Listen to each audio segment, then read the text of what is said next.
Well, indeed, our first guest of the evening developed his passion for photography when, at the age of just 10, he received a second-hand camera from his father. Well, since then, he's gone on to capture some of the most magnificent moments in a vast collection of wildlife photography. He's just returned from his latest travels, and we're very pleased that he joins us on Living the Life. Good evening and welcome, Ben Cranke. Thank you very much. Listen, we saw some of those images. It must be amazing just to grab a camera and travel and picture the most natural inhabitat of animals and scenery. What's that like? Yeah, it's fantastic. It's a real privilege, to be honest, to be out there experiencing what's always been happening and still continues to happen as we sit here today. You know, wildlife is out there making a living for themselves, and it's a real privilege to be out there and see that. It must be tough to make a living, though. We were just saying off air about how much competition there is now, how many people have entered into the genre, and it is an immensely competitive genre, isn't it? Wildlife photography in particular. Last time you were here, you were saying that, look, we said, you know, what's next, as we always ask our guests, and you said, I'm off to do snow leopards. And we understand that not only did you go and do snow leopards, you had to camp at minus 15 degrees Celsius to get those shots. Were they worth it in the end? Of course. It's a mythical species. I mean, you never think you're going to actually see a snow leopard, let alone get a chance to photograph it. So for me, it was a no-brainer. The opportunity was there, out and camping at 4,000 meters altitude, lugging your gear around, sleeping in a little tent. It's pretty cold. How long did you have to wait to capture those photos? And how rare are pictures of a snow leopard?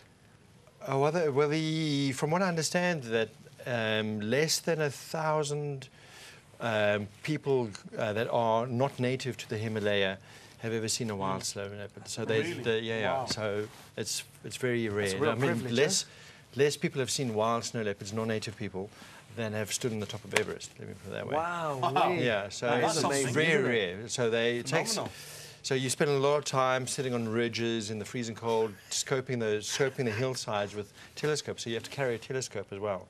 Yeah. These massive spotting scopes to look for the animals. I mean, on that note, I mean, we're just looking at the fact you went to Brazil as well. You came very close to wildlife in the Pantanal wetlands. Correct. Where butterflies, they drink moisture from the eyes of a caiman.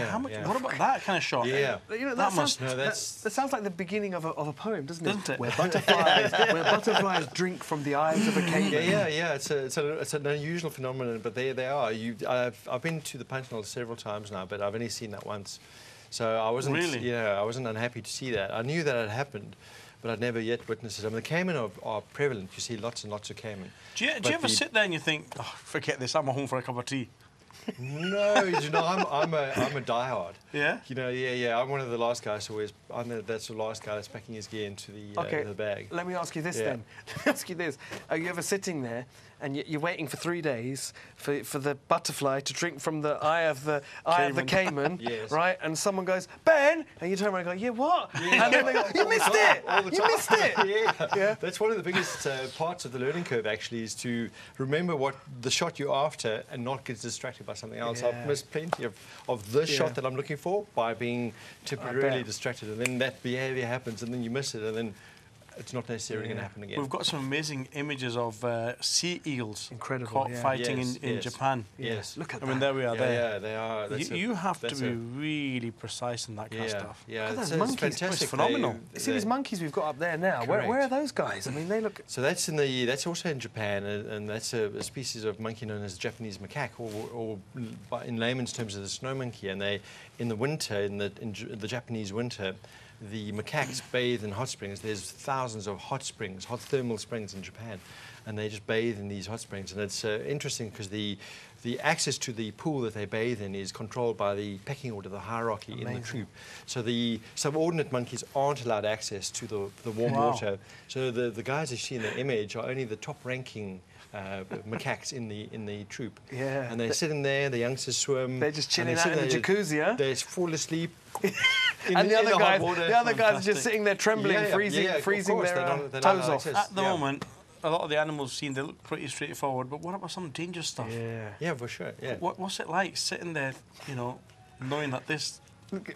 He could just leap at you any minute. You want to take a picture of him, he wants to take a bite out of you. Yes, I mean, it's all calculated. You know, you have to understand, I suppose it's all about understanding what you're photographing and interpreting body language. And, you know, I'm historically, you know, a vet. I worked as a vet. And so I have an understanding of body language And that's helped me tremendously in interpreting whether I'm in a risky position or not. But you also have to. I'm also really one of those people that the animal comes first, my images come second, and I'm always careful of pushing into their personal space and getting in their face. And I'll only do that if I really am comfortable that the animal is comfortable first.